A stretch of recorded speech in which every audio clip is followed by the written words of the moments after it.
እንዴት ንስሐ ይገባል? ወደ ንስሐ በሚወስደው የሕይወት ጎዳና ላይ ማንኛውም ሰው ሊከተላቸው የሚገባ መርሆች አሉ። እነዚህም ከዚህ ቀጥሎ በቅደም ተከተል የምንመለከታቸው ናቸው። 1. ከራስ ጋር መሆን። ንስሐ መግባት የራስን ፍቃድ ይጠይቃል። ሰው ንስሐ ለመግባት ፍቃዱ የራሱ ነው። የእግዚአብሔርም ፍቃድ ሰው ንስሐ እንዲገባ ነው። ስለዚህም ነው እግዚአብሔር ሰዎች ሁሉ ሊድኑና እውነትን ወደ ማወቅ ሊደርሱ ይወዳል በማለት ቅዱስ ጳውሎስ የተናገረው። አንደኛ ጢሞቴዎስ ምዕራፍ 2 ቁጥር 4።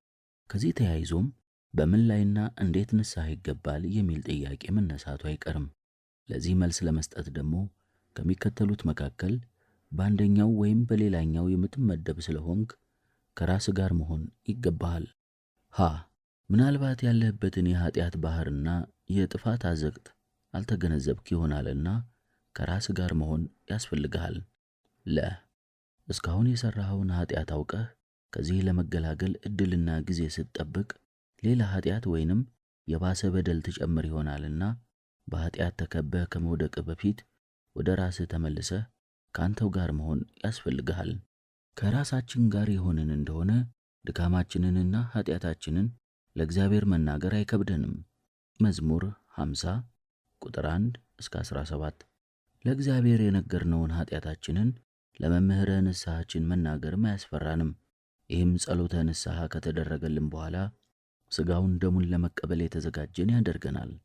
ከራሳችን ጋር የሆንን እንደሆነ በልቦናችን ከኃጢአት ለመለየት ኃጢአትንም ለመተው እንወስናለን። ለፈጣሪያችን ለእግዚአብሔር ታማኝ ውሳኔያችንን የገለጥንለት እንደሆነ ደግሞ እርሱ ሊባርከን በመንፈሳዊ ውሳኔያችንም ጠንካሮች ሊያደርገን ፈቃዱ ነው። ማንም ቢሆን በመንፈሳዊ ሕይወቱ በበረታ ቁጥር ሰይጣንም ሊጥለው ከመቼውም የበለጠ ኃይሉን አጠናክሮ ሊፈትነው እንደሚተጋ የተረጋገጠና የማይጠረጠር ነው። ምክንያቱም ከእርሱ ባርነትና ቁጥጥር ስር እንድንወጣ ከቶውኑ ስለማይፈልግ ነው። ቢሆንም ታዲያ ፈተናውን ቢያጸናብንም በሚከተሉት ሁለት ዘዴዎች ልናመልጠው እንችላለን። ሰይጣን ራሳችንን ስንገዛና ከራሳችን ጋር ስንሆን ኃጢአታችንንም ስናስተውል ስለ ንስሐም ስናስብ ይፈራል። በዚህ ጊዜ ከእርሱ ማምለጥ ይቻላል። ሰይጣን ራሳችንን ስንገዛ ከእግዚአብሔር ጋር እንደምንሆን እግዚአብሔርም ኃይል መንፈሳዊ እንደሚሰጠን ያውቃልና ይህም ያስፈራዋል። ሊቋቋመው የማይችለው የመለኮት ኃይል ከእኛ ጋር ይሆናልና በዚህም ከእርሱ እናመልጣለን። ሰይጣን ብዙዎች ራሳቸውን ሲገዙና ከራሳቸው ጋር ሲሆኑ ወደ ንስሐ መመለሳቸውን ያውቃል። ለምሳሌም ያህል የጠፋው ልጅ ከራሱ ጋር በሆነ ጊዜ የወደቀበትን የኃጢአት አዘቅት አወቀ። ወዲያውም ተጸጸተ፣ ንስሐም ገባ፣ ወደ አባቱም ቤት ተመለሰ። በዚህም ከሰይጣን እጅ አመለጠ። የሉቃስ ወንጌል ምዕራፍ 15 ከቁጥር 11 እስከ 24። ስለዚህ የቤተ ክርስቲያን አባቶች፣ የመምህራንና የሰባኪያን ወንጌል ተግባራት በኃጢአት የወደቀው ሁሉ ራሱን እንዲመረምርና በሕግጋተ እግዚአብሔር ራሱን መዝኖ ለንስሐ እንዲበቃ መጥራትና መጋበዝ፣ እንደ ጠፋው ልጅም በደሉን አውቆ ወደ ልቡ እንዲመለስ ማድረግ መሆኑን ማወቅ ይገባል። ዲያብሎስም ሰው ከራሱ ጋር እንዳይሆንና ከግዛቱ እንዳይወጣ በሁለት መንገድ ይፈታተነዋል። የረሳናቸውንና በመዘንጋት ሳንፈጽማቸው የቀረነውን የተለያዩ ተግባራት በፊታችን በመደቀንና ከማንወጣበት የተዘበራረቀ የሐሳብ ባህር ውስጥ በመዝፈቅ ንስሐን እንዳናስብ ያደርገናል። ከዚሁ ጋር ደግሞ የተለያዩ ሥራዎችን በመደቀን ወደ ራሳችን ተመልሰን ለማሰብ ጊዜ እንዳይኖረን ያደርገናል። መንፈሳዊ እንቅስቃሴዎችን፣ ስብሰባዎችንና ውይይቶችን ሳይቀር በመጠቀም ስለ ሕይወታችን በማሰብ ዕቅድ እንዳናወጣና ከራሳችን ጋር እንዳንሆን ያደርገናል። በዚህ ሁሉ ይሞክረናል። ቢሆንም ይህንን ሁሉ ታግሰን ከራሳችን ጋር ከሆንንና ሌሎች ተግባራትንም በተጓዳኝ ለማከናወን ከበቃን በሚቀጥለው ዘዴ ይጠቀማል። ከራሳችን ጋር እንኳን ብንሆን በረቀቀ ጥበቡ ወደ አእምሮአችን በመግባት አቋመ ልልና ራስን ከመግዛት የሚገኘውንም ጥቅም እንዳናስተውል ይህም እንዲቀርብን ለማድረግ ይሞክራል። እስከ መጨረሻው ውድቀቱ ድረስ ተስፋ አይቆርጥም። በዚህ ስንቋቋመው ከኛ ይለያል። ነገር ግን በሌላ መንገድ ይመጣብናል። ራሳችንን ስለ ኃጢአታችን ኮንነን በእንባ ወደ ንስሐ ከመግባት ይልቅ ኃጢአታችንን በምክንያት የተደገፈ አድርገን እንድንቆጥርና ራሳችንን በከንቱ እንድናጽናና ያደርገናል።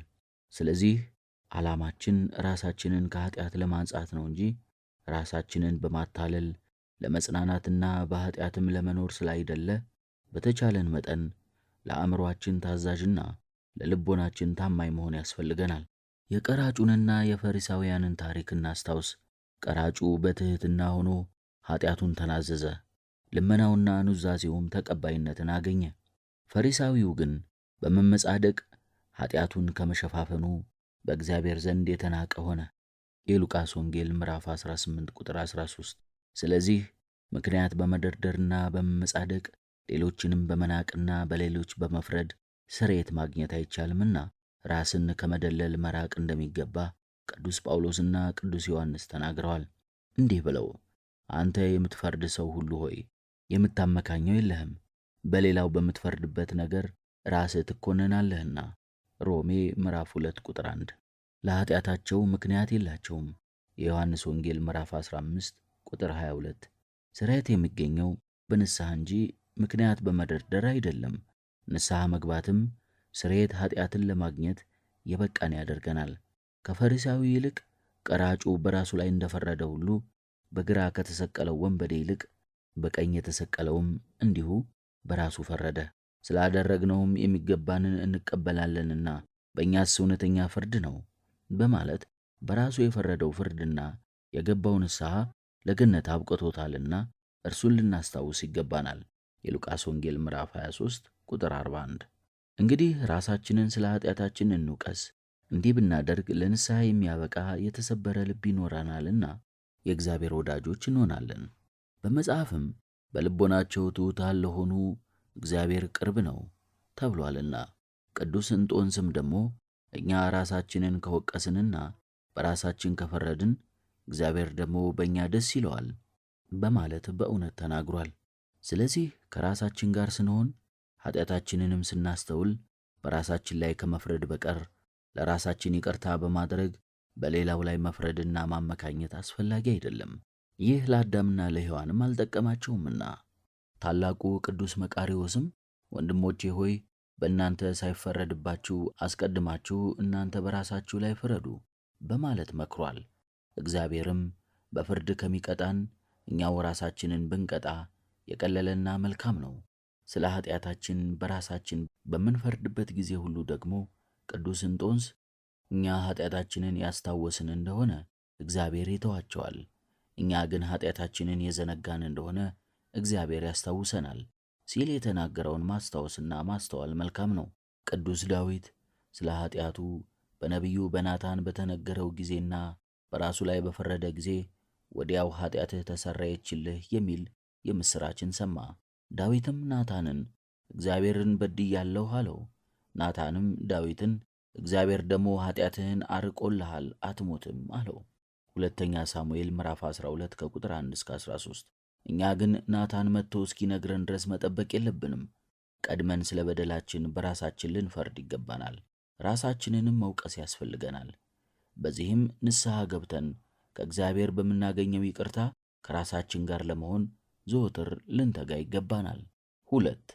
ምክንያትንና ለራስ ይቅርታ ማድረግን ማስወገድ። በንስሐ ሕይወት ለመኖር የምንሻ ከሆነ ለወደቅንበት ኃጢአት ምክንያት መደርደርና ለራሳችን ይቅርታን ለመስጠት መሞከር የለብንም። ኃጢአትን ከፈጸሙና ከሰሩ በኋላ ለኃጢአት ያበቃ ሌላ ምክንያት ማቅረብና በዚያም አንጻር ለመጽናናት መሞከር በራሱ ኃጢአት ነው። በዚህም አይነት ለኃጢአቱ ምክንያት እየደረደረ የሚጽናና ሰው ኃጢአትን እየለመደ ወደ ባሰ አዘቅት ከመውረድ በቀር ንስሐ ለመግባት አይችልም። ምንም ምክንያት ቢደረድር ኃጢአት ምንጊዜም ኃጢአት ነውና ለሠራነው ኃጢአት የተለያዩ ምክንያቶችን በማበጀት ራሳችንን እያጽናናን ነፃ ለመሆን መጣር የለብንም። ስለ ሠሩት ኃጢአት ምክንያትን የደረደሩ አዳምና ሔዋንም ባቀረቡት ምክንያት ከመቀጣት አልዳኑም። እግዚአብሔርም አዳም ስላቀረበው ምክንያት የሚስትህን ቃል ሰምተሃልና ከእርሱ እንዳትበላ ካዘዝኩህ ዛፍን በልተሃልና በማለት ለኃጢአቱ የሚገባውን ቅጣት ሰጠው እንጂ አልተወውም። ዘፍጥረት ምዕራፍ 3 ቁጥር 17። ይባስ ብሎ በእነርሱ ምክንያት በመጣው መርገም ቅጣቱ በትውልዳችን ሁሉ ሆነ። እንደነርሱ ሁሉ እኛም ዘወትር ምክንያት በመደርደር ከኃጢአታችን የተነሳ ከሚመጣው ቅጣት ለማምለጥ የምንሞክር ሆነን፣ ስለዚህም ንስሐ ለመግባት በጣም ስንቸገር እንታያለን። ታላቁ ጻድቅና ርዕሰ አበው የሆነ አባታችን አብርሃም እንኳ ሚስቱ ሳራን እህቴ ናት ብሎ በተናገረ ጊዜ ንጉሡ አቤሜሌክ ወደ ቤቱ ወሰዳት። በሌሊትም በሕልም ነገሩን ተረድቶ አብርሃምን ይህ ያደረክብን ምንድን ነው? ምንስ ክፉ ሠራውብህ? በእኔና በመንግሥቴ ላይ ትልቅ ኃጢአት አውርደሃልና የማይገባ ሥራ በእኔ ሠራህብኝ አለው። አብርሃምም የሠራውን ሥራ በምክንያት ለማካካስ በመሞከር በዚህ ስፍራ እግዚአብሔርን መፍራት በእውነት እንደሌለ ለሚስቴም ሲሉ እንደሚገሉኝ ስላሰብሁ ነው በማለት መለሰ። ዘፍጥረት ምዕራፍ 20 ቁጥር 2 እስከ 11። አብርሃም ለጥፋቱ ኃላፊ ያደረገው ሌሎችን እንጂ በራሱ አልፈረደም። እንዲያውም ሳራን በገባንበት ሀገር ሁሉ ለእኔ የምታደርጊው ወሮታ ይህ ነው፣ ወንድሜ ነው ብለሽ ለእኔ ተናገሪ አላት። ዘፍጥረት ምዕራፍ 20 ቁጥር 12። ምክንያቱም ከላይ እንደተጠቀሰው ለኃጢአቱ መሸፈኛ ምክንያት አግኝቷልና። ስለዚህም ሚስቴ ናት ብሎ አልተናገረም፣ ከስህተቱም አልታረመም።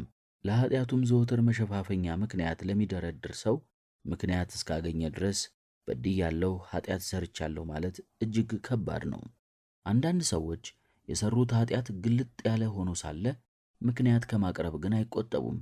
ለእንደዚህ አይነቶች ሰዎች ምሳሌ የሚሆነው እንዲነግድበትና እንዲያተርፍበት ከጌታው አንድ መክሊት ተቀብሎ በመሬት ውስጥ የቀበረው ሰው ነው። ጌታው በመጣ ጊዜና ስለ ትርፉ በጠየቀው ጊዜ ላለመነገዱና ላለማትረፉ ምክንያት ከመስጠት አልተቆጠበም። በሠራውም ሥራ አልተደናገጠም። እናም ጌታ ሆይ ካልዘራህበት የምታጭድ ካልበተንክበት የምትሰበስብ ጨካኝ ሰው መሆንህን አውቃለሁ፣ ፈራሁም፣ ሄጄም መክሊትህን በምድር ቀበርኩት አለው። የማቴዎስ ወንጌል ምዕራፍ 25 ከቁጥር 24 እስከ 25። ይሁን እንጂ ጌታው ያቀረበውን ምክንያት አልተቀበለውም፣ ወደ እሳት እንዲጣል አዘዘ እንጂ። የዮናስ አለመታዘዝና እምቢተኝነት ግልጽ ኃጢአት ነበር። ይሁን እንጂ ምክንያት ቀርቦለት ነበር። ስለ ሠራው ኃጢአት ንስሐ ከመግባት ይልቅ የሠራው ትክክል ስለመሆኑ አቤቱ በሀገሬ ሳለሁ የተናገርኩት ይህ አልነበረምን?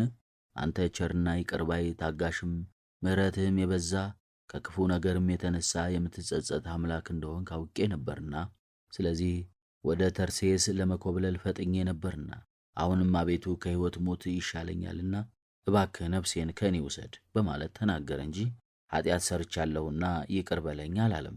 ዮናስ 4 ከቁጥር 1 እስከ 3። ሌላው ምሳሌ የንጉሥ ሳኦል ኃጢአት ነው። እግዚአብሔር ያዘዘውን በመተላለፉና በጌልጌላ ሳለ ሳይገባው መሥዋዕት መሠዋቱ ግልጽ ኃጢአት ነበረ። እርሱ ግን ስለዚህ ኃጢአቱ ምክንያት አቀረበ እንጂ የበደለውን በደል አላመነም ነበር። ስለዚህም ከመቀጣት አላመለጠም። ነቢዩ ሳሙኤል አሁንም መንግሥትህ አይጸናም አለው እንጂ። አንደኛ ሳሙኤል ምዕራፍ 13 ከቁጥር 11 እስከ 14። እነዚህ ሁሉ ምሳሌዎች ሰው ኃጢአቱን አምኖ በራሱ ላይ ከመፍረድ ይልቅ ለኃጢአቱ ምክንያት እየደረደረ በሰው ፊትና በራሱ ሕሊና ነፃ ለመሆን የሚያደርገውን ሙከራና ጥረት የሚያሳዩ ናቸው። በዚህም ምናልባት ሰዎችንና የራስን አእምሮ ለመሸንገል ይቻል ይሆናል እንጂ ሁሉን የሚያውቅ እግዚአብሔርን ማታለልና ምክንያትን በመደርደር በፊቱ ነፃ መሆን አይቻልም። ከዚህም የተነሳ ከዚህ በላይ በተጠቀሱት ምሳሌዎች የተዘረዘሩትን ምክንያቶች ሁሉ እግዚአብሔር አልተቀበላቸውም። በእግዚአብሔርም ፊት አፍ ሁሉ ይዘጋ ዘንድ እንደተባለው ሮሜ ምዕራፍ 3 ቁጥር 19። በእግዚአብሔር ዘንድ ለኃጢአት ምክንያት መደርደር መልካም አይደለም። ከዚህም ይልቅ በደልን ማመንና በኃጢአት ላይ መናዘዝ እግዚአብሔርን ያስደስተዋል፣ ስርየትም ያስገኛል። እግዚአብሔርን ላለማገልገል የሚሰጥ ምክንያት በእግዚአብሔር ዘንድ ተቀባይነት የለውም።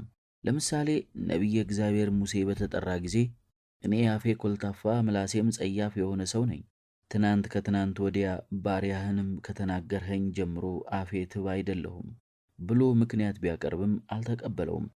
እንግዲህ አሁን ሂድ፣ እኔም ከአፍህ ጋር ሆናለሁ፣ የምትናገረውንም አስተምርሃለሁ አለው። ዘጸአት ምዕራፍ 4 ቁጥር 1 እስከ 12። ኤርምያስም እንዲሁ ምክንያቱን እነሆ ብላቴና ነኝና እናገር ዘንድ አላውቅም በማለት አቀረበ። እግዚአብሔርም የእርሱን ምክንያት ከመቀበል ይልቅ ወደ ምሰድህ ሁሉ ዘንድ ትሄዳለህና የማዝህንም ሁሉ ትናገራለህና ቃሌንም በአፍህ ውስጥ አኑሬአለሁ በማለት ነግሮታል። ኤርምያስ ምዕራፍ 1 ከቁጥር 6 እስከ 10። ከዚሁ ጋር ተመሳሳይ የሆነው ከደቀ መዛሙርቱ መካከል አንዱ ጌታ ሆይ አስቀድሜ እንድሄድ አባቴን እንድቀብር ፍቀድልኝ ባለው ጊዜ ተከተለኝ፣ ሙታናቸውንም እንዲቀብሩ ሙታንን ተዋቸው በማለት መመለሱ ያቀረበውን ምክንያት እንዳልተቀበለው የሚያስረዳ ነው። የማቴዎስ ወንጌል ምዕራፍ 8 ከቁጥር 21 እስከ 22። ቅዱሳን አባቶቻችን እነዚህን ለኃጢአት መሸፈኛ የሚቀርቡትን ደካማ ምክንያቶች ሁሉ አሸንፈው ነው ለድል የበቁት። እንግዲህ ምክንያተኝነትን እንዴት ልናስወግድ እንችላለን? ይህንን ድል ልናገኝ የምንችለው የበደልነውን በደል የሠራነውንም ኃጢአት ያለምንም ምክንያት በማመንና በመናዘዝ ንስሐን በመግባት ነው። ነቢዩ ቅዱስ ዳዊት ሕዝቡን ከቆጠረ በኋላ ለሠራው ኃጢአት ምክንያት አላቀረበም ነበር። ነገር ግን በደሉን በማመን ባደረግኩት ነገር እጅግ በድያለሁ፣ አሁን ግን አቤቱ ታላቅ ስንፍናን አድርጌያለሁና የባሪያህን ኃጢአት ታርቅ ዘንድ እለምንሃለሁ ብሎ ንስሐ ገብቷል። ሁለተኛ ሳሙኤል ምዕራፍ 24 ቁጥር 10። ይህም ትሑት የሆነ ሰው ንስሐ የሚገባበት መንገድ ነው። በእውነት ንስሐ ለሚገባ ሰው ምክንያት መደርደርን ከራሱ ማስወገድ ቀላል ነው። እውነተኛ የሆነ የንስሐ ሕይወት የሌለው ደግሞ በኃጢአቱ የተነሳ ስለበደለው በደል ራሱን ከመውቀስ ይልቅ ምክንያት ይደረድራል። ብዙ ሰዎች ኃጢአታቸውን አምነው በራሳቸው ከመፍረድ ይልቅ የሚከተሉትን ምክንያቶች ያቀርባሉ። በእነዚህ ምክንያቶችም ራሳቸውን በማጽናናት ከንስሐ ይርቃሉ። እኔ የሠራሁት ኃጢአት ሰው ሁሉ የሚሠራውን ነው እንጂ የተለየ አይደለም፣ እንዴት ከሰው ልለይ ይላሉ። በእነዚህ ሰዎች ሐሳብ እነርሱ የሠሩት ብዙ ሰዎች የሚፈጽሙትን ኃጢአት ከሆነ በግል ሊጠየቁበት አይገባምና በተናጠልም ንስሐ ሊገቡበት አያስፈልጋቸውም። ለእነርሱ ኃጢአትን መሥራት የኅብረተሰቡ ኃጢአትን መፈጸም ምክንያት እንደሆናቸው ይቆጥራሉ። ይሁን እንጂ ኃጢአት ነውና የፈጸመው ሰው ይጠየቅበታል። ስለዚህም ከኃጢአት መለየት ይገባል እንጂ ሕዝቡ ኃጢአት ሠርቷል በማለት በኃጢአት ባሕር ውስጥ መዘፈቅ አይገባም። ለምሳሌ በኖኅ ዘመን ሕዝቡ ሁሉ በኃጢአት በነበሩበት ጊዜ ኖኅ ግን በእግዚአብሔር ፊት ጻድቅ ነበር እንጂ የሕዝቡን ሕይወት ምክንያት አድርጎ ኃጢአትን አልሠራም። ዘፍጥረት ምዕራፍ 6 ቁጥር 5፣ ዘፍጥረት ምዕራፍ 7 ቁጥር 23። ይህንን በተመለከተ ቅዱስ ጳውሎስም ይህን ዓለም አትምሰሉ በማለት መክሯል። ሮሜ ምዕራፍ 12 ቁጥር 2። 10 ያህል እንኳን ጻድቃን ያልተገኙበት የሰዶም ከተማ ከሕዝቡ የከፋ ኃጢአት የተነሳ ስትቃጠል ሎጥ በእግዚአብሔር ፊት ጻድቅ ነበር። ከሕዝቡ ጋር ለመመሳሰል ብሎ ለኃጢአት አልተገዛም። ዘፍጥረት 19። መላው የግብፅ ሕዝብ ጣዖት ሲያመልኩ ጻድቁ ዮሴፍ የሚያመልከው እግዚአብሔርን ነበር እንጂ በአምልኮ ጣዖት አልተባበረም። ዘፍጥረት 39። በባቢሎን የተማረኩት 3ቱ ደቂቅና ዳንኤል እንዲሁ እግዚአብሔርን ያመልኩ ነበር እንጂ በጣዖት አምልኮ ከባቢሎናውያን ጋር አልተባበሩም። ዳንኤል ምዕራፍ 1 ቁጥር 8። ማንኛውም ክርስቲያን በመንፈሳዊ ሕይወቱ የዓለማውያንን ኑሮ ለመለወጥ ባይቻለው እንኳ ዓለምንና ዓለማውያንን ከመምሰል ከእነርሱም ጋር ከመቀላቀል መጠንቀቅና መራቅ ይገባዋል። የኅብረተሰቡ የዓለማውያኑ ኃጢአት ባሕር ሆኖ እርሱን እንዳያሰጥመው እግዚአብሔርን የሚወድ ልብ ጠንካራ ነው። ምንም እንኳን ወደ ንስሐ በሚያደርገው ጉዞ ላይ ብዙ ፈተናዎችና መሰናክሎች ቢያጋጥሙትም ሁሉንም በተቻለው መጠን ተቋቁሞ ከግቡ ለመድረስ ይጥራል። ብዙ ሰዎች የተለያዩ መሰናክሎችን እንደ ምክንያት ያቀርባሉ። ነገር ግን ፈያታዊ ዘይማንን በጌታ ቀኝ የተሰቀለውን ወንበዴ መሰናክል ንስሐ ከመግባት አላገደውም። የሉቃስ ወንጌል ምዕራፍ 23 ቁጥር 41 እስከ 42። በማርቆስ ወንጌል የተጠቀሱትም ሰዎች ሽባውን ሰው ከጌታ ፊት ለማቅረብ የቤቱን ጣራ እስከ ማንሳት ሲደርሱ በፊታቸው የተደረደሩት መሰናክሎች ሁሉ አላገዷቸውም። የማርቆስ ወንጌል ምዕራፍ 2 ቁጥር 1 እስከ 11። ከአንጀት ካለቀሱ እምባ አይገድም እንደሚባለው ጽኑ ልብ የፈለገውን ነገር ለማድረግ በመቶዎች የሚቆጠሩ መንገዶችን ማዘጋጀት ይችላል። የእግዚአብሔርም ጸጋ የምትሻው የሚፈልጋትም ብቻ ነው፣ የሻት ያገኛታልና በማለት አበው እንደተናገሩት እንዲህ የሆነ እንደሆነ መንፈስ ቅዱስም ያበረታል። ጻድቃንና ቅዱሳን መላእክትም በዙሪያ ሆነው ይራዳሉ። ስለዚህም መሰናክልን ምክንያት በማድረግ ከንስሐ መሸሽ የለብንም። ቀራጩ ዘኪዮስም ከጌታ ለመገናኘት መሰናክል አጋጥሞት ነበር። ቁመቱ አጭር ነበርና ጌታን ማየት አልቻለም ነበር። ቀራጭ በመሆኑ በአይሁድ ዘንድም የተጠላ ነበር። የዘመኑም ባለሥልጣን ነበር። ነገር ግን ከዚህ ሁሉ መሰናክል አልፎ ጌታውን ለማየት ዛፍ ላይ ወጣ። ያን ጊዜም ጌታ በቤቱ እንደሚውል ነገረው። የሉቃስ ወንጌል ምዕራፍ 19 ቁጥር 5። እንግዲህ የእኛም ልቦና እንደዚህ ሁሉ በየምክንያቱ ከንስሐ ሕይወት የሚያርቁ መሰናክሎችን ሁሉ አልፎ ለንስሐ የሚበቃ ሊሆን ይገባል። አንዳንድ ሰዎች ንስሐ ላለመግባታቸው የውጫዊ ፈተናዎችን መደራረብ ምክንያት አድርገው ያቀርባሉ። ጠንካራ ልቦና ያለው ሰው በኃጢአት ለመውደቁ የፈተናን ብዛት ምክንያት አያደርግም። የውጭ ተጽዕኖን ለኃጢአቱ ምክንያት አድርጎ የሚያቀርብ ሰው ለትእዛዛተ እግዚአብሔር ከበሬታ ለእግዚአብሔርም ፍቅር የሌለው ነው፣ ወይም ደግሞ ፍቅሩ ደካማ ነው። ይህን የመሰለው ሰው በእግዚአብሔር ይታመናል ለማለት ያስቸግራል። ሃይማኖተ ጎዶሎ ነው። ለምሳሌ ጻድቁ ዮሴፍ የጲጢፋራን ሚስት ለማማገጥ ውስጣዊ ፍላጎት አልነበረውም። በሴቲቱ ግፊት ኃጢአትን ሊሠራ ለኃጢአቱም ምክንያት ሊያቀርብ ይችል ነበር።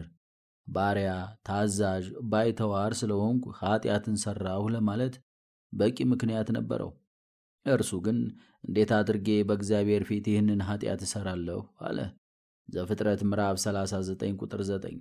ሳኦል ያለምንም በደል ዳዊትን ባሳደደው ጊዜ እግዚአብሔር ሳኦልን በዳዊት እጅ አሳልፎ ሰጠው። ዳዊትም ሳኦልን ለመበቀል በቂ ምክንያቶች ነበሩት። ኃጢአተኛ ስለሆነ፣ ክፉ ስለሆነ፣ እግዚአብሔር ንቆ ከሥልጣኑ ስላወረደው፣ ለዳዊት ጠላቱ ስለሆነ። አንደኛ ሳሙኤል ምዕራፍ 16 ቁጥር 1። ነገር ግን ዳዊት እግዚአብሔር በቀባው ሰው ላይ እጄን አላነሳም አለ። የቅዱስ ዳዊት ልብ ኃጢአት ለመሥራትና ንስሐ ላለመግባት ምክንያት የማይደረድር ንጹሕና የተቀደሰ ልብ ምሳሌ ነው። ብዙዎች እኔ ደካማ ነኝ፣ የእግዚአብሔር ትእዛዛትም ከባድና አስቸጋሪ ናቸውና ምን ላድርግ ይላሉ። የእግዚአብሔርን እርዳታ የረሳን እንደሆነ በእርግጥ ደካሞች ነን። እግዚአብሔርን የሚያመልክ ሰው ብቻውን አይደለምና። ሰው በባህሪው ደካማ ቢሆንም በእግዚአብሔር እርዳታ የማይችለው ነገር የለም። ሐዋርያው ቅዱስ ጳውሎስ ኃይልን በሚሰጠኝ በክርስቶስ ሁሉን እችላለሁ ይላል በማለት እንደተናገረው የሚጸልይ ሰው ከእግዚአብሔር ኃይልን ለማግኘት ይጸልያልና ደካማ አይደለም። ጸሎቱም ኃይል ታደርጋለች። በሕይወቱም ውስጥ እግዚአብሔር በበረከትና በረዴት ሥራውን ይሠራል። ይህም በኃጢአት ላይ ኃይልን ይሰጠዋል። ዳዊት እኔ ደካማ ነኝ፣ እግዚአብሔር ግን ይረዳኛል ባይል ኖሮ ጎልያድን ባልተዋጋም ነበር። የእርሱ የባሕሪ ደካማነት በእግዚአብሔር ትእዛዝና በመንፈስ ቅዱስ መሪነት ከሚሠራው ሥራ ሊያስቀረው አልቻለም። በመጀመሪያ ለውጊያው ስላልተመለመለ ሊመለስ ይችል ነበር። ዳግመኛም ጎልያድ ግዙፍ ተዋጊና ባለብዙ መሳሪያ በመሆኑ ሰው ሁሉ ስለሚፈራው ዳዊትም ሊፈራው ይችል ነበር። ሦስተኛም ዳዊትን ማንም እንዲዋጋ አልጠየቀውም ነበር። በመጨረሻም የጦር መሪዎች ሁሉ ሳኦልን ጨምሮ ጎልያድን ፈርተውት ነበር። ስለዚህ ዳዊት እኔ ትንሽና ደካማ ነኝ ለማለት በቂ ምክንያት ነበረው። የእግዚአብሔር መንፈስ ግን ዳዊትን እንዲዋጋና ሕዝቡን እንዲያድን ወደ ጎልያድ መራው፣ አደፋፈረውም። ሁሉም ሰዎች የሁኔታውን ክብደት ተረድተው ነበር። ዳዊት ግን በእምነት ለድል በቃ። እግዚአብሔር አምላካችን ልንፈጽመው የማንችለውን እንድንፈጽም አያዘንምና የእግዚአብሔር ትእዛዛት ከባድና አስቸጋሪ እንደሆኑ ማሰብ የለብንም። ፈጣሪያችን ያዘናል፣ የምንፈጽምበትንም ኃይል ይሰጠናል። ከትእዛዙ ጋር ጸጋው ደግሞ አለ። መንፈስ ቅዱስም በእኛ አድሮ ተግባሩን ለመፈጸም ያበረታናል። ያለበለዚያ ሊውጠን እንደሚያገሳ አንበሳ ሆኖ የሚመጣውን ሰይጣን መቋቋም ባልተቻለም ነበር። አንደኛ ጴጥሮስ ምዕራፍ 5 ቁጥር 8። አባታችን አብርሃምን የእግዚአብሔር ትእዛዝ ከብዶት የታዘዘውን ከመፈጸም አልገታውም። በእርጅና ያገኘውን ልጅ ለእግዚአብሔር እንዲሰዋ ሲጠየቅ እምቢ አላለም። የእግዚአብሔርን ትእዛዝ ለመፈጸም አልችልም ብሎም አላማከኝም። ዘፍጥረት ምዕራፍ 22 ቁጥር 2። ለአብርሃም ትእዛዛቱን እንዲፈጽም ኃይልን የሰጠው እግዚአብሔር ለእኛም ኃይሉን ሊሰጠን ይችላል። እግዚአብሔር ከወደደና ከፈቀደ በእርሱ ኃይል ሊደረግ የማይችል ነገር የለምና የኀጢአትን ኃይል ፈርቶ መንበርከክ አያስፈልግም። ንስሐ ለመግባትና ኃጢአትን ለማሸነፍ ከእግዚአብሔርም ጋር በፍቅር ለመኖር ውስጣዊ የሆነውን የልቦናን ደካማነትና ስጋት ጨርሶ ማስወገድ ይገባል። መንግሥተ ሰማይንም ለመውረስ የሚችሉት ለችግርና ለፈተና የማይንበረከክ ልቦና ያላቸው ሃይማኖተ ጽኑ ክርስቲያኖች ናቸው። በፈተና ጊዜ የእግዚአብሔርን ቃል ማሰብ ያስፈልጋል። እርሱ በርታ፣ ሰውም ሁን፣ የምታደርገውንና የምትሄድበትን ሁሉ ታከናውን ዘንድ በሙሴ ሕግ እንደተጻፈ ሥርዓቱንና ትእዛዛቱን ፍርዱንና ምስክሩንም ትጠብቅ ዘንድ በመንገዱም ትሄድ ዘንድ የአምላክህን የእግዚአብሔርን ትእዛዝ ጠብቅ የሚል ነው። ለሠሩት ኀጢአት ምክንያትና የተለያየ ማካካሻ የሚደረድሩ ሰዎች ለነፍሳቸው ድህነትና ስለ መንፈሳዊ ሕይወታቸው ግድ የለሽ ወደ መሆን ያዘነብላሉ። በአጠቃላይ ለእያንዳንዱ ኀጢአት ምክንያት መደርደርና በተለያዩ ማካካሻዎች ራስን መደለል የንስሐ ሕይወት አለመኖሩን የሚያረጋግጡ ናቸው። ምክንያተኛ ሰው ኀጢአቱን አምኖ ከመናዘዝ ይልቅ ምክንያት መደርደርን ይመርጣል። ለምን አትጸልይም? ለምን አታስቀድስም? ወዘተ ሲባል ኀጢአተኛ ሆኜ ነው ከማለት ይልቅ ተቸግሬ ነው፣ ሥራ በዝቶብኝ ነው፣ ጊዜ አጥቼ ነው ይላል። ሥራህን ለእግዚአብሔር አሳልፈ ለምን አልሰጠህም ሲባል ደግሞ እግዚአብሔር የሚያየው የልብን ስለሆነ እኔም በልቤ ንጹሕ ከሆንኩኝ ባልጸልይ፣ ቤተ ክርስቲያን ተገኝቼ ባላስቀድስ ምንም ችግር የለውም፣ ምን አለበት ይላል። ንጹሕ ልብ ለመጸለይ ያበረታል እንጂ አያደክምም። ንጹሕ ልብ ፍቅረ እግዚአብሔርን የተሞላ ነው። እግዚአብሔርንም የሚወድ እርሱን ይፈልጋል ይጸልያልም። የመንፈሳዊ ሰው መለኪያው ንጹሕ ልቦናውና የጸሎት ሕይወቱ ነው።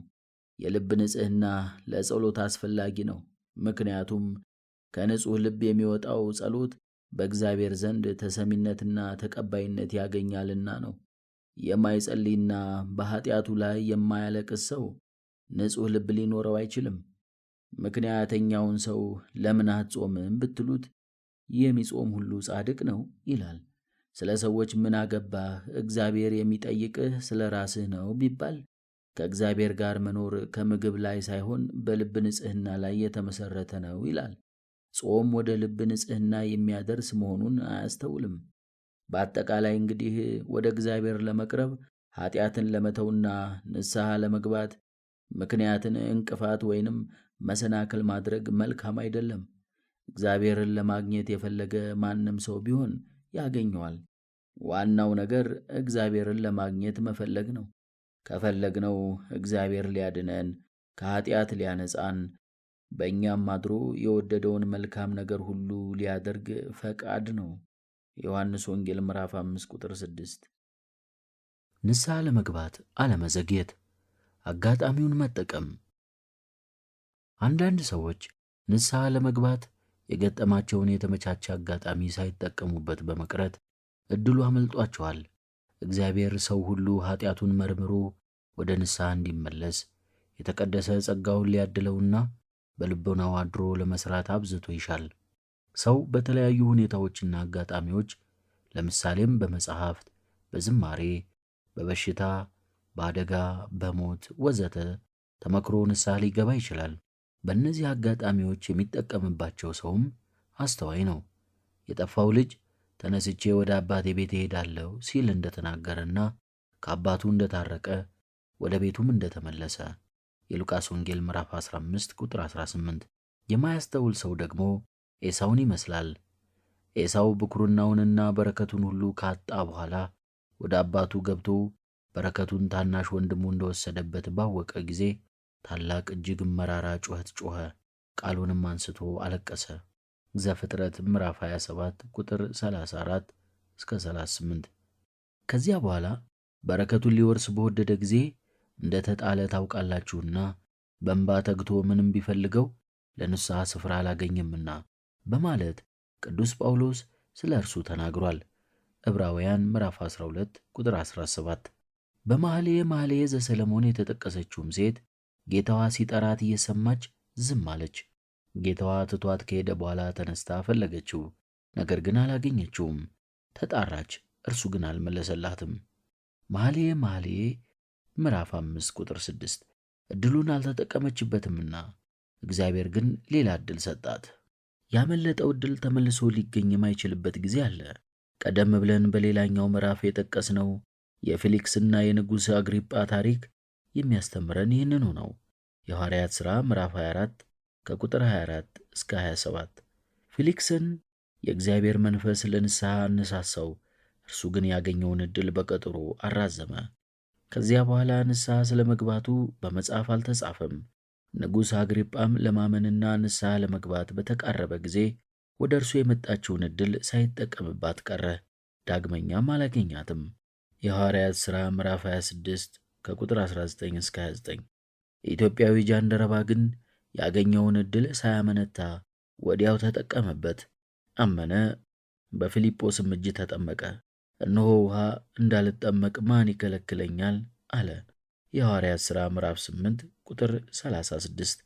እንግዲህ ንስሐ ለመግባት ጊዜ ማራዘምና በቀጠሮም መዘግየት አይገባም። ምክንያቱም ንስሐ ለመግባት ቀጠሮ የሚሰጡ ሰዎች ንስሐ ገብተው ስለማያውቁና ነፍሳቸውንም ማዳን ባለመቻላቸው ነው። በቅዱስ መጽሐፍ እንደተጻፈው አይሁድ ጌታቸውን አምላካቸውን ምን ያህል በመቃወም በአምልኮ ጣዖት እንደጸኑ እግዚአብሔርም ቀድሞ በነቢያት በኩል በኋላም ራሱ ሰው ሆኖ የቱን ያህል እንዳስተማራቸው፣ እነርሱ ግን ለመዳን እምቢ ብለው የተሰጣቸውን ዕድል ሳይጠቀሙበት እንደቀሩ በሚገባ ማስተዋል ያስፈልጋል። ኢሳይያስ ምዕራፍ 1 ቁጥር 15፣ ኤርምያስ ምዕራፍ 7 ቁጥር 16። ንስሐ ለመግባት ፈጽመው ፈቃደኛ ባለመግባታቸው የእግዚአብሔርን ማዳን አጡ። ንስሐ መግባት ሲገባ በተደጋጋሚ የተለያዩ ምክንያቶችን በማብዛት መዘግየት ንስሐን እንደ መቃወም የሚቆጠር ነው።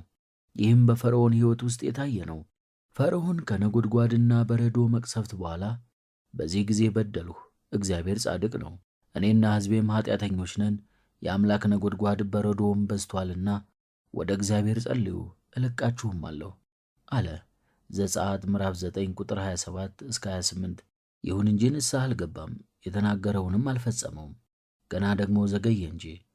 የአንበጣው መቅሰፍት ከወረደ በኋላ ደግሞ አምላካችሁን እግዚአብሔርን እናንተን ደግሞ በደልሁ፣ አሁን እንግዲህ በዚህ ጊዜ ብቻ ኃጢአቴን ይቅር በሉኝ፣ ይህ ሞት ብቻ ከእኔ ያነሳልኝ ዘንድ አምላካችሁን እግዚአብሔርን ለምኑ አለና ለሙሴና ለአሮን ነገራቸው። ዘጸአት ምዕራፍ 10 ከቁጥር 16 እስከ 17። እግዚአብሔር ከመዓቱ ቢታገሰውም ፈርዖን ግን ንስሐ አልገባም። ንስሐን በአንደበቱ ይናገር ነበር፣ በልቡ ውስጥ ግን ንስሐ አልነበረም። ፈርዖን በ10ሩ መቅሰፍቶች መማርና ንስሐ መግባት አልወደደም። በእያንዳንዱ መቅሰፍት ተሞክሮ ንስሐ እንዲገባ ዕድል ተሰጠው። ነገር ግን በመዘግየቱ በዕድሉ ሳይጠቀምበት ቀረ። በዚህ ዓለም ዕድሉ በባሕረ ኤርትራ መስጠም ሆነ። ንስሐ እንዲገቡ ዕድል ተሰጥቷቸው ያልተጠቀሙበት ሰዎች የባለ ወይኑን ልጅ ደብድበው የገደሉትን የወይን ጠባቂዎች ይመስላሉ። የማቴዎስ ወንጌል ምዕራፍ 21 ከቁጥር 33 እስከ 43። እነርሱን ጌታችን ኢየሱስ ክርስቶስ እላችኋለሁ የእግዚአብሔር መንግሥት ከእናንተ ትወሰዳለች፣ ፍሬዋንም ለሚያደርግ ሕዝብ ትሰጣለች ብሏቸዋል።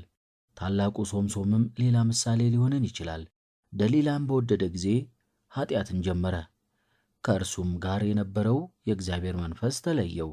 ምክሯን ተቀብሎ መሪነቱን ለእርሷ ሰጠ። አታላዋለችና አሳልፋ ለጠላቶቹ ሰጠችው። እርሱ ግን በዚህ ተሞክሮ ንስሐ ለመግባት አልወደደም። ጊዜውም ባራዘመ ቁጥር ጠላቶቹ ማረኩት። ዓይኖቹን አውጥተው እህል የሚፈጭ አገልጋይ ያደረጉት። ይህ ሁሉ ንስሐ ለመግባት የመዘግየቱ ውጤትና የኃጢአቱ ዋጋ ነው። መጽሐፈ መሳፍንት ምዕራፍ 16 ከቁጥር 1 እስከ 22። የእግዚአብሔር መላእክት ጻድቁ ሎጥ ከሰዶም እንዲወጣና ለመውጣትም እንዳይዘገይ ያጣድፉት ነበር። እጁንም ይዘው አወጡት። ከዚያ በኋላ ራስህን አድን ብለው መክረውት ነበርና ለመዳን ደግሞ ፈጥኖ መውጣት ነበረበት። ስለዚህም ሰዶምን አመድ ካደረጋት የእግዚአብሔር ቁጣ ከዚያ የእሳት ነበልባል ዳነ። ዘፍጥረት ምዕራፍ 19 ከቁጥር 15 እስከ 17። በፍጥነት ልናመልጣቸው ከሚያስፈልጉት ክፉ ነገሮች መካከል ዋነኛው ኃጢአት ነው። ከኃጢአት ለማምለጥ ደግሞ ብቸኛው መንገድ ሳይዘገዩ ንስሐ መግባት ነው። ሰነፎቹ ቆነጃጅትም ሳይዘጋጁ ቆይተው የጎደላቸውን ለማሟላት ከሄዱ በኋላ ዘግይተው ሙሽራው ከገባ የሰርጉ ቤትም ከተዘጋ በኋላ መጡ። ይሁን እንጂ በሩም አልተከፈተላቸውም። ወደ ሰርጉ ቤትም መግባት አልቻሉም። ከሙሽራው ጋር ለመግባት የተዘጋጀላቸውን ዕድል ሊጠቀሙበት አልቻሉምና።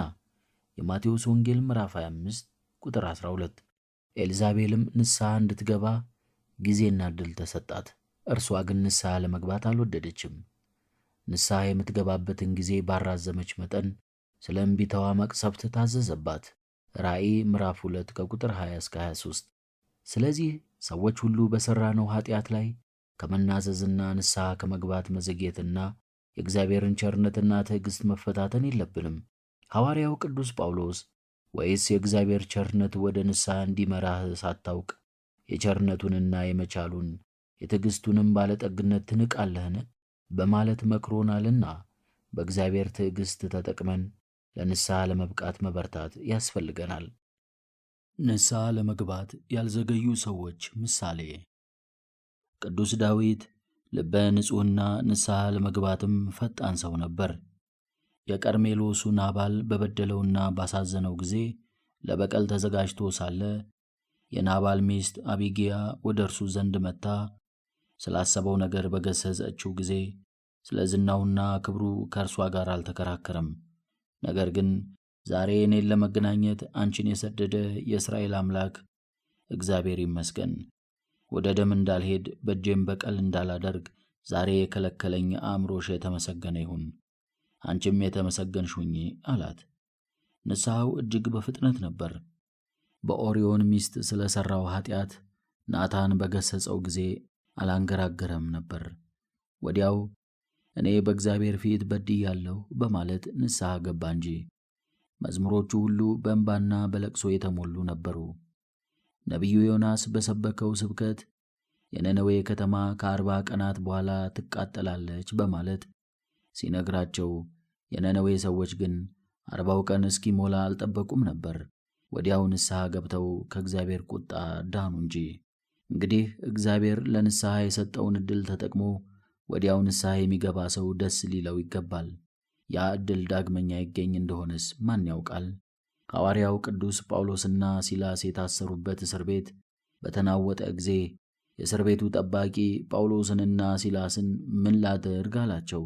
በጌታችን በኢየሱስ ክርስቶስ እመን፣ አንተና ቤተሰቦችህም ትድናላችሁ አሉት። ያን ጊዜውንም አምኖ እርሱ ከቤተሰቦቹ ጋር ተጠመቀ።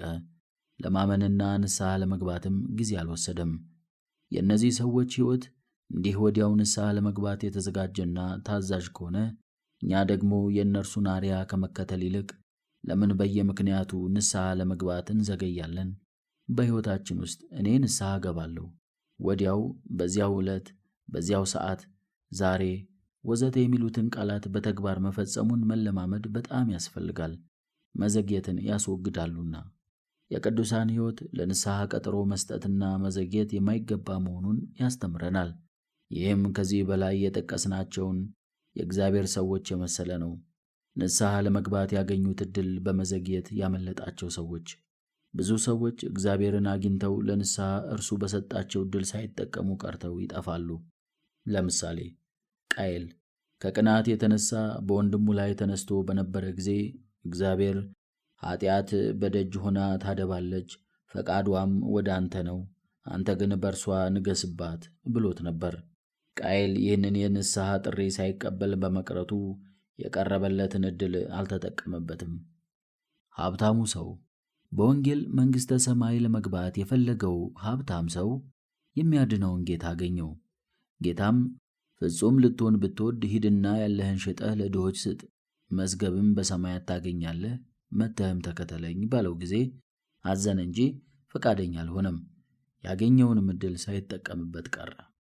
ፈሪሳዊው ጌታም በቤቱ ጋብዞት ነበርና ጌታ በዚያ መኖሩን ሰምታ አንዲት ኃጢአተኛ የነበረች ሴት በእርሱ ፊት ስለ ኃጢአቷ እንባዋን ባፈሰሰች ጊዜ ፈሪሳዊው ግን ራሱን እንኳን አይመረምርም ነበር።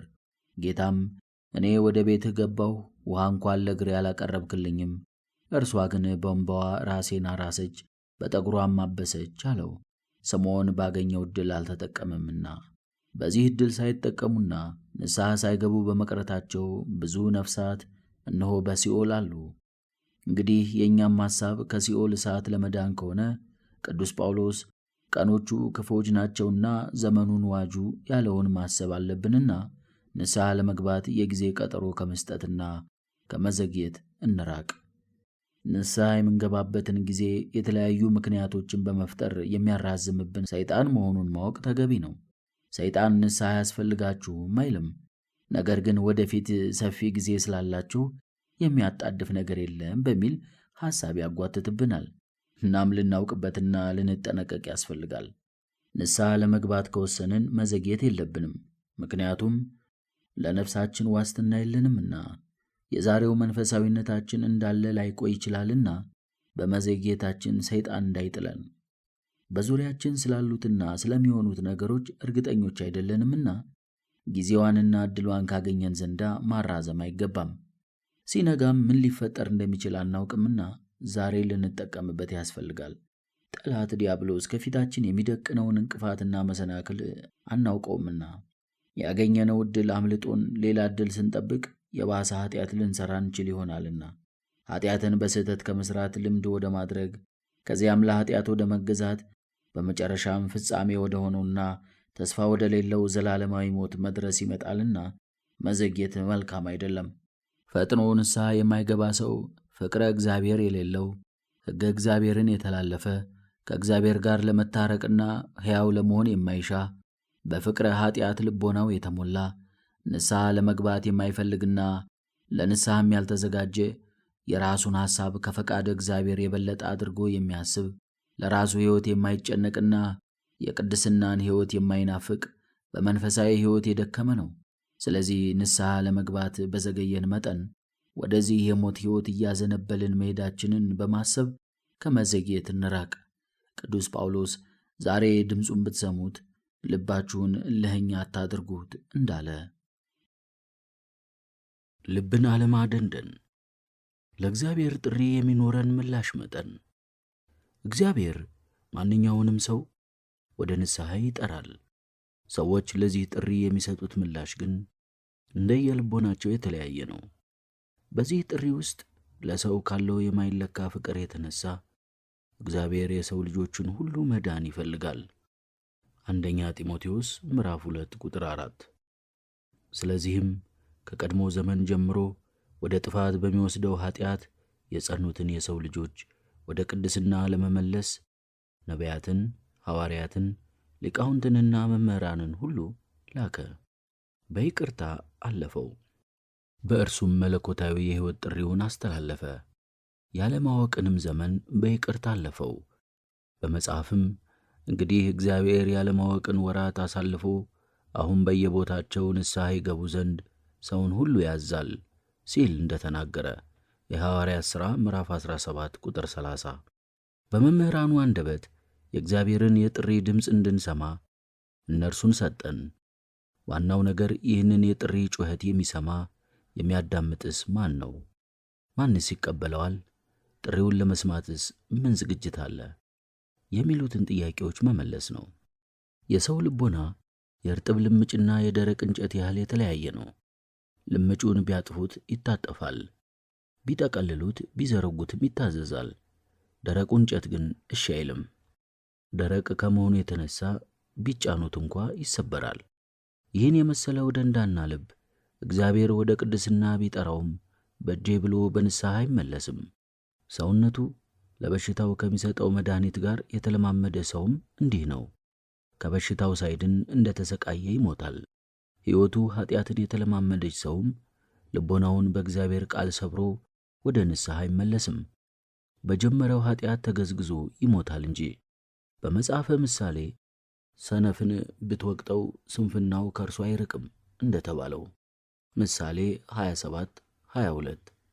እንዲህ አይነቱ ሰው እግዚአብሔር ሊያድነው ቢፈልግም እርሱ ደግሞ ለመዳን አይፈልግም።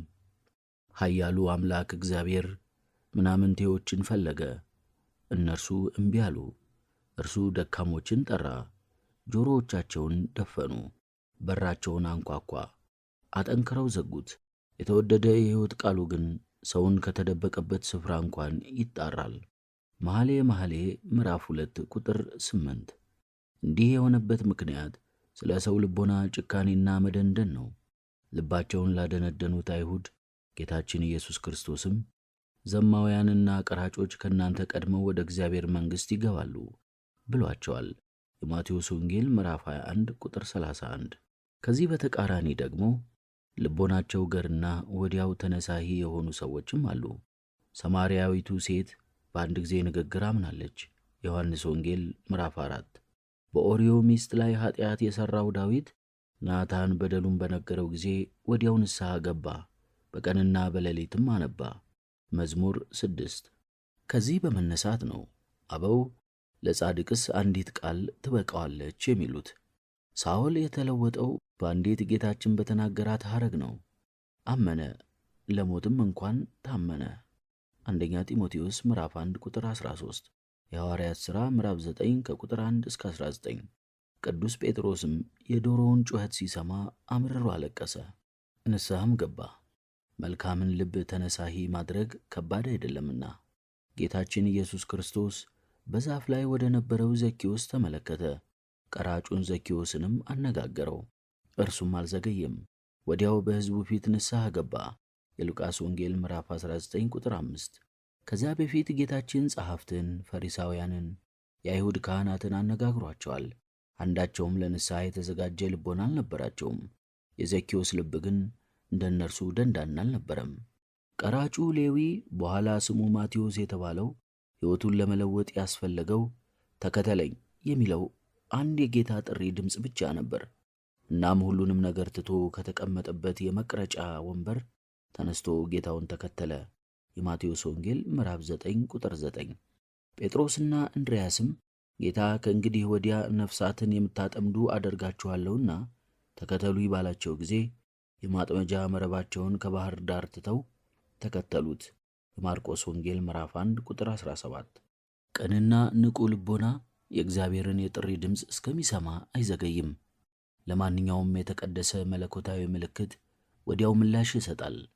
ዘወትር እግዚአብሔር ለሚደሰትበት ሥራ የተዘጋጀና የተከፈተ ነውና። ቅን ልብ ስህተቱን ለማመንና ኃጢአቱን ለመናዘዝ አይቸገርም።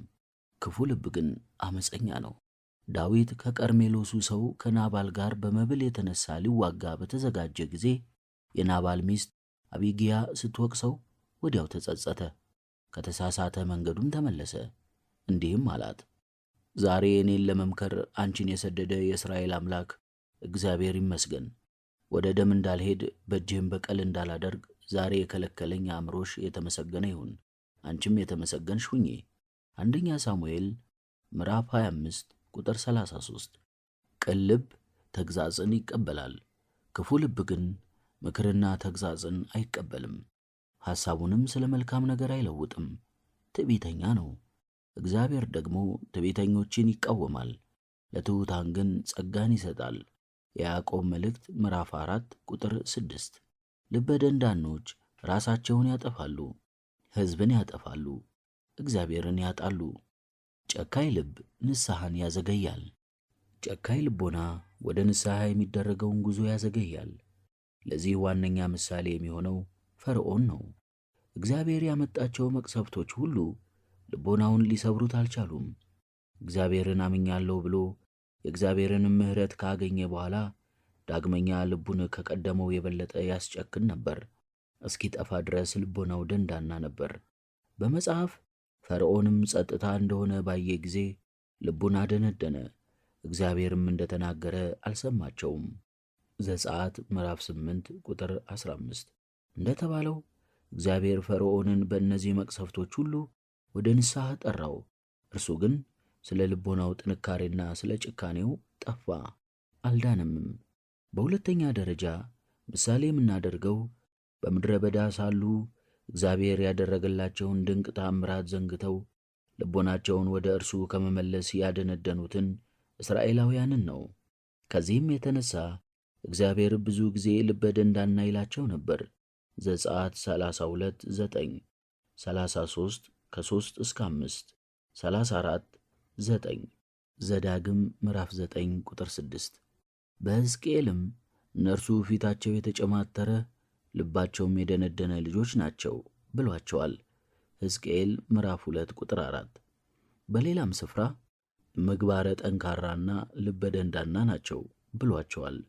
ሕዝቅኤል ምዕራፍ 3 ቁጥር 7። ከልባቸው መደንደንና ከጭካኔያቸው የተነሳ ወደ ፈጣሪያቸው ወደ እግዚአብሔር አልተመለሱም። ምንም እንኳ እግዚአብሔር በቸርነቱ መልካም ቢያደርግላቸውም እነርሱ ግን ንስሐ ለመግባት አልወደዱም። እግዚአብሔርም ቀኑን ሙሉ ወደማይታዘዝና ወደሚቃወም ሕዝብ እጄን ዘረጋሁ ይላል ሮሜ ምዕራፍ 10 ቁጥር 21። እነዚህ እስራኤል ግን ወደ እነርሱ የተመለሰውን የእግዚአብሔርን ይቅርታ አይተው እጃቸውንም ወደ እግዚአብሔር ዘርግተው ለመቅረብና ምሕረትን ከእርሱ ለመጠየቅ እምቢ ስላሉ ከፈጣሪያቸው ተለዩ። ምድረ ርስትን አልወረሱም። እነርሱም ልጆቻቸውም በምድረ በዳ ሞተው ቀሩ። ስለ እነርሱ ሙሴ ባይጸልይ ኖሮ እግዚአብሔር ጨርሶ ሊያጠፋቸው ነበር። ዘኍልቍ 32። የነቢያት ስብከትና ትንቢት የእግዚአብሔርም ድንቅ ታምራት ሁሉ በጭንጫ ላይ እንደወደቀው ዘር ሆነባቸው፣ ልባቸውን ከጭንጫ የበለጠ አጠንክረዋልና። ክፉ ልብ የእግዚአብሔርን ቃል ሰምቶ አይጠቀምበትም። ወደ ቤተ እግዚአብሔር ይሄዳል፣ ግን አይለወጥም። ንስሐ ሊገባ ሥጋውና ደሙን ሊቀበል የእግዚአብሔርንም ተአምር ሊያይ ትምህርቱንም ሊሰማ ይችላል። ግን ክርስትናን አይኖረውም ማለት ያየውን የሰማውን የተማረውን በሥራ አይተረጉመውም። ክፉ ልብ የማይሰበር አለት፣ የማይቀልጥ ብረት፣ ቃለ እግዚአብሔርም የማይገባው የማይገነባው ነው። ቅዱስ መጽሐፍ ግን እርሱም ብትሰሙት ልባችሁን እልኸኛ አታድርጉት በማለት ነው የሚመክረው። ዕብራውያን ምዕራፍ 3 ቁጥር 7። እንግዲህ የሚጠቅመው በተለያየ መልክና ሁኔታ ወደ እኛ የሚመጣውን የእግዚአብሔርን ጥሪ በንቁ ዝነ ልቦና ማድመጥና በተከፈተ ትሑትና የዋህ ልብ መቀበል ነው። በዚህ አይነት ዛሬ ልባችን ቢጨክን እንኳ ዳግመኛ ልባችን አይጨክንም። በመኃልየ የተጠቀሰችው ሴት እንኳ አስቀድማ በሯን ዘግታ ነበረ። በኋላ ግን ልቦናዋ ተለውጧል። መኃልየ ምዕራፍ 5 ከቁጥር 4 እስከ 8። ስለዚህ ልቦናችንን ቅንና የዋህ እንዲሆን አስቀድመን ከራሳችን ጋር ልንዋጋ ይገባል። ልቦናችን ቅንና የዋህ ቢሆን መልካሙ ነገር፣ መንፈሳዊው ነገር ሁሉ ያሸንፈናል። እናም ወደ ንስሐና ወደ ፍቅረ እግዚአብሔር ያደርሰናል። ቅን ልቦና ያለው ሰው በመንፈሳዊ ነገር ሁሉ ይመሰጣል። በቅዳሴ፣ በመዝሙር፣ በመንፈሳዊ በዓላት፣ በቅዱሳት መጻሕፍት ይመሰጣል። ስለተለየው መንፈሳዊ ወዳጁ በተመስጦ ያስባል። ኃጢአትን ቢሠራ እንኳን ቅዱሳን በመንፈስ ያዩኛል ብሎ ስለሚያስብ ከኃጢአት ይመለሳል። በዐይነ ሕሊናው ስነ ስቅለቱን እየተመለከተ ያዝናል፣ ይተክዛል። በመስቀሉ ስር ስታለቅስ የነበረችውን ድንግል ማርያምን ያስታውሳል። እርሱም ደግሞ ስለ ኃጢአቱ ያለቅሳል። የቅዱሳንን ገድልና ቱርፋት እያሰበ የራሱን ሕይወት ይመረምራል። የየዋህ ክርስቲያን ዐይኖችና ውሃ የሞላው ሰፍነግ ወይንም ስፖንጅ አንድ ናቸው። ውሃ የመጠጠ ሰፍነግ ቢነኩት የመጠጠውን ውሃ ወዲያው ይለቀዋል። ቅንና የዋህ ልቦና ያለው ሰውም ስለ ኃጢአቱ ባሰበ ጊዜ እምባውን መቆጣጠር አይችልም። ቢበድል ወዲያው ይመለሳል፣ ዳግመኛም አይበድልም። ለዚህ ዳዊትና ቅዱስ ጴጥሮስን አብነት ልናደርጋቸው እንችላለን። እኛም ታዲያ ቅን የዋህና ደግ ልብ ሊኖረን ያስፈልጋል። የጨካኝ ልብ መጨረሻው አደገኛና ጎጂ መሆኑን ማወቅ ይገባል። የጭካኔ ውጤቱ መንፈሰ ደካማነት፣ በኃጢአት መውደቅ፣ ፍሬ አልባነት፣ ደረቅ ሕይወት፣ ፍጻሜው እሳት ነው። ስለዚህ በመንፈሳዊ ሕይወታችን ልባችን ጨካኝ ቢሆን እንኳን ይህ ተፈጥሮዬ ነው፣ ምን ማድረግ እችላለሁ ማለትን ከእኛ በማራቅ ክፉ ባሕሪያችንን በንስሐ በመንፈስ ቅዱስ ኃይል እግዚአብሔር እንዲለውጥልን እርሱን በእንባ መማፀን በጣም አስፈላጊ ነው። እግዚአብሔር ክፉ ባሕሪያችንንና ጨካኝ ልቦናችንን ሊለውጥልን ይችላል። እኛም ደግሞ በአርያ እግዚአብሔር የተፈጠርን መሆናችንን መዘንጋት የለብንም። ዘፍጥረት ምዕራፍ 1 ቁጥር 26። በእግዚአብሔር ኃይል ብዙ ጨካኝ ልብ የነበራቸው ሰዎች ወደ ርኅራኄ ተለውጠዋል። እነ ሙሴ ጸሊምን ከነፍሰ ገዳይነት ወደ ርኅሩህ መነኩሴነት የለወጠ እግዚአብሔር እኛንም ደንዳና ልቦና መለወጥ የሚቻለው መሆኑን ማመን ያስፈልጋል። ከዚህ በመቀጠል ለልብ ክፋትና ጭካኔ ምክንያቱንና የሚታረምበትን መንገድ እንመረምራለን። የልብ ጭካኔ ምክንያቶችና መፍትሄዎቻቸው። ልቦናን በማስጨከን የተለመዱት አበይት ምክንያቶች ከዚህ በታች የተዘረዘሩት ናቸው። ሀ ኃጢአትን መለማመድ። ኃጢአት ልብን ጨካኝና ደንዳና ያደርገዋል። ደጋግሞ ኃጢአትን መሥራት ደግሞ የበለጠ ያደነድነዋል። ሰው በኃጢአት ውስጥ በቆየ ቁጥር እግዚአብሔርን ይረሳል፣ ትእዛዛቱንም፣ ክርስቶስ ለእርሱ ብሎ መሞቱንም፣ የተደረገለትን ቸርነትና የተከፈለለትንም ካሳ ሁሉ ይዘነጋል። የሕሊናውን ወቀሳና የመንፈስ ቅዱስንም የጥሪ ድምፅ እንዳይሰማ እዝነ ልቦናው ደንቆሮ ይሆናል። ንስሐ መግባትና ኃጢአትን መተው ግን የልብን ክፋትና ጭካኔ ያስወግዳል። ኃጢአት በመሥራት መደሰት። በኃጢአት ለሚደሰት ሰው የእግዚአብሔርን ፍቅሩንና ትእዛዛቱን መዘንጋት ቀላል ነው። ልቦናውም የደነደነ ይሆናል። ኃጢአት ሰው አእምሮውንና ሕሊናውን እንዲያጣ፣ ከአእምሮውና ከሕሊናው ቁጥጥር ውጪ እንዲሆን ያደርገዋል። ሔዋን የበለስን ፍሬ ተመልክታ በጎመጀች ጊዜ የእግዚአብሔርን ትእዛዝ ረሳች። ያንም ብቻ አይደለም፣ የሞት ፍርድንም የቅድስናን ሕይወትና ፍቅረ እግዚአብሔርንም ረሳች። እንዲሁ ሁሉ ሶምሶን ከደሊላ ጋር በነበረ ጊዜ ማስተዋሉን አጣ፣ ልቦናውም ከእግዚአብሔር ጋር አልነበረም። ለኃጢአት የነበረው ፍቅር ሁሉንም ነገር፣ መንፈሳዊ የሆነውን ነገር እንዲረሳ አደረገው። በእርሱ የነበረው መንፈስ ቅዱስም ተወው፣ ለጠላቶቹም አልፎ ተሰጠ። በዚያ ጊዜ ልቦናው ለመልካም ነገር የማይታዘዝ ደንዳናና ጨካኝም ሆነ። ለኃጢአትም በመገዛቱ ክብሩን አጣ። መጽሐፈ መሳፍንት ምዕራፍ 16። ታሪኩ በወንጌል የተጻፈው ሀብታም ሰውም ኃጢአትን በመውደዱ የእግዚአብሔርን ትእዛዝ መፈጸም የሚገባው መሆኑን ዘነጋ።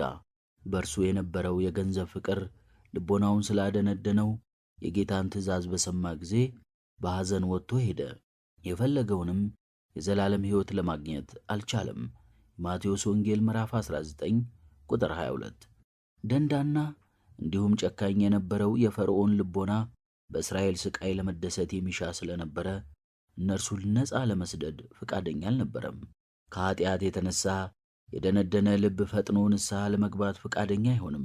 በንስሐ የሚገኘውንም የተቀደሰ ጸጋ ያዘገያል። ንስሐ ለመግባት መዘግየትም ልቦናን በኃጢአት የተነሳ ደንዳናና ጨካኝ እንዲሆን ዕድል መስጠት ነው። ይህ ደግሞ ልቦናን ለንስሐ ጥሪ ምላሽ እንዳይሰጥ ያደርገዋል።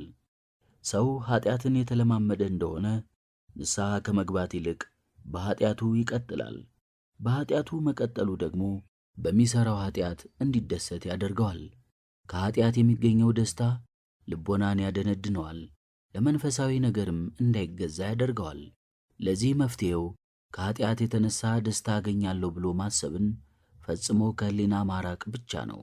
ይህንን የመሰለ ሐሳብ ያለው ሰው ከኃጢአት የተነሳ ዘላለማዊ ሕይወቱን እንደሚያጣ ያወቀና የተጸጸተ ወይንም ከኃጢአቱ የተነሳ ከእግዚአብሔር ዘንድ በተላከበት ቅጣት በኃጢአት መኖሩን የጠላ ሰው ነው። ይህ ደግሞ ለኃጢአት የነበረውን አመለካከት ፈጽሞ ከመለወጥ የሚገኝ ነው። ሐዋርያው ቅዱስ ጳውሎስ በልቦና መታደስ መለወጥ የሚለውም ይህንን ነው። ሮሜ ምዕራፍ 12 ቁጥር 2። በልቦናው መታደስ የተለወጠ ሰው ከኃጢአት የሚገኘውን ደስታ ይንቀዋል። ሐመርኋ ውጫዊ ተጽዕኖ። በአንድ ሰው አካባቢ የሚኖር ጎጂ ውጫዊ ተጽዕኖ ልቦናውን ጨካኝና ክፉ ሊያደርገው ይችላል። ሰው እንዲሁ መልካም ባልንጀራ ካለው መልካም ነገርን ይማራል። ከክፉ ሰው ጋር ባልንጀራ የሆነ እንደሆነ ግን የልቦናን ክፋትን ይማራል።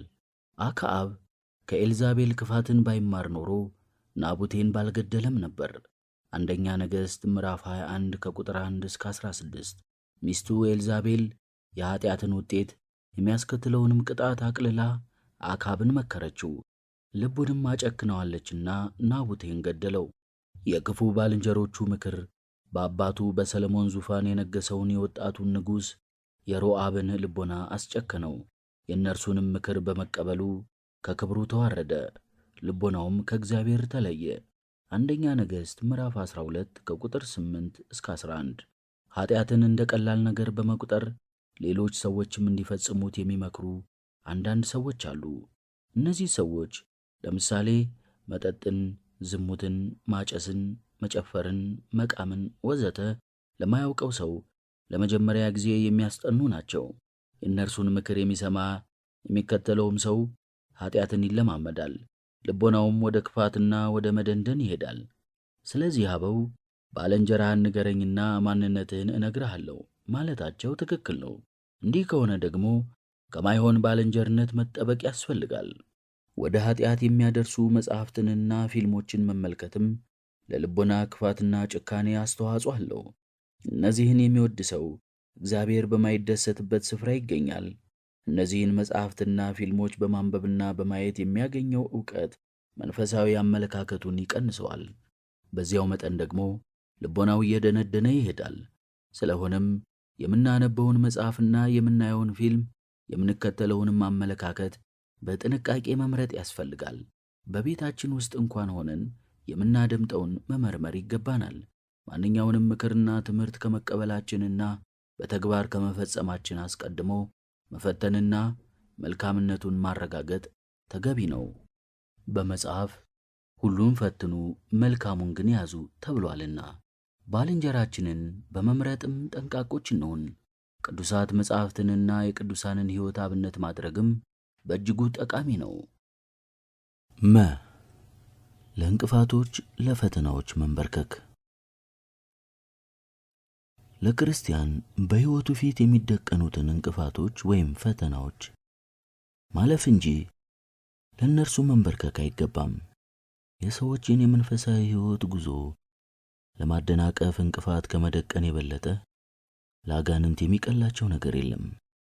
እንዳንጸልይ፣ ቅዱሳት መጻሕፍትን እንዳናነብ፣ ወደ መንፈሳውያን የቤተ ክርስቲያን ጉባኤያት እንዳንሄድና እንዳንገለገል የጤንነት ችግር በፊታችን ይደቅናሉ። ገንዘብ ማስወደድ፣ በልግስና እንዳንሰጥ ያደናቅፉናል። የሥራን ብዛት ምክንያት በማድረግ በዓላትን እንዳናከብር ያደርጉናል። በተሰጠን የሕሊና ነጻነት የሠራነውን ስህተት እንድንሸፋፍን ያደርጉናል። በዚህም ውሸትንና ለሥጋዊ ነገር ፈንታ መስጠትን እንማራለን።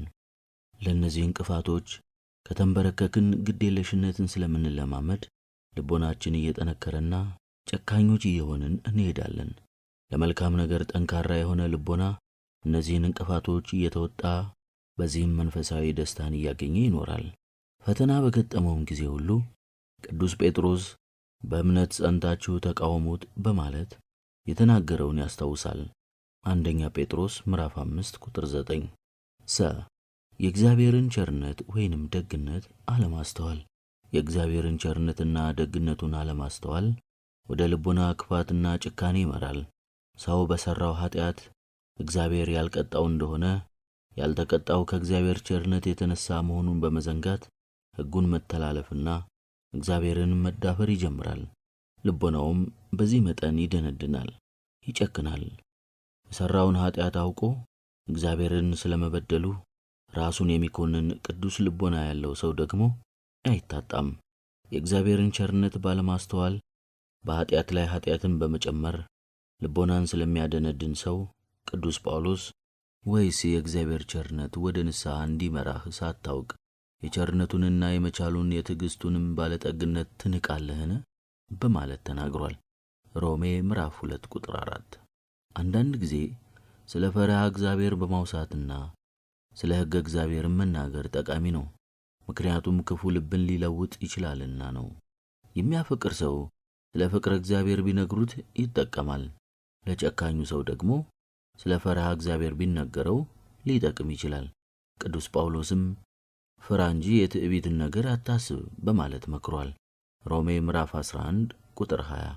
እንዲሁም ደግሞ በፈሪሃ እግዚአብሔር ቅድስናን ፍጹም እናድርጋት ብሏል። ሁለተኛ ቆሮንቶስ ምዕራፍ 7 ቁጥር 1። ኩራት ልቦናን ጨካኝ ያደርጋል። ኩራተኛ ሰው የሚያስበው ስለ ራሱና ስለ ክብሩ ብቻ ነው። በፊቱም እግዚአብሔርንና ሰዎችን አይመለከትም። የሚፈልገውን ነገር ለማግኘት ሲል ከማድረግ የሚቆጠበው ነገር የለም። ሁሉን ያደርጋል። ስለዚህም ጨካኝ ልብ ይኖረዋል። ትሑት ሰው ግን በእግዚአብሔር ፊት ልቦናው የተሰበረ ነው። ሰው በእግዚአብሔር ፊት ራሱን ካዋረደ ወደ ንስሐ መሄዱ አይቀርም። የልቦና ክፋትም ከእርሱ ዘንድ ይወገዳል። ጸጋ እግዚአብሔርንም ያገኛል። መንፈሳዊ ጸጋን ማጣት።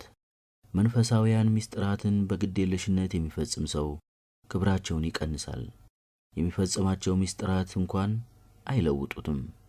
ከእነርሱም ከሚገኘው በረከት አይሳተፍም፣ መንፈሳዊ ጸጋውን አጥቷልና። ከዚህ የተነሳ ልቦናው እየደነደነ ይሄዳል። መጀመሪያ ወደ ቤተ ክርስቲያን ሲገባ ትሑትና እግዚአብሔርን የሚፈራ ነበር። በሚኖርበት ቤቱ እንኳን ሆኖ በእግዚአብሔር ፊት መሆኑን ያስብ ነበር። ቆይቶ ግን በቤተ ክርስቲያን ሲቆይ ኃጢአትን ባለመተውና በኃጢአት መኖርን በመቀጠሉ ኃጢአትን በመስራቱና በመናገሩ ሁሉ ጭምር ያለበት ስፍራ የማይለውጠው ይሆናል። በተቀደሰው መንበር ፊት ሲቀርብና ሥጋውና ደሙን ሲቀበል በግዴለሽነት ነው። ጸሎቱና የቅዱሳት መጻሕፍትን ንባቡ ሁሉ መንፈሳዊ ተመስጦ ይጎላቸዋል። ጾሙም የታይታ ነው። ልቦናው ኃጢአትን ከመለማመዱ የተነሳ የደነደነ ነው፣ አልተለወጠም።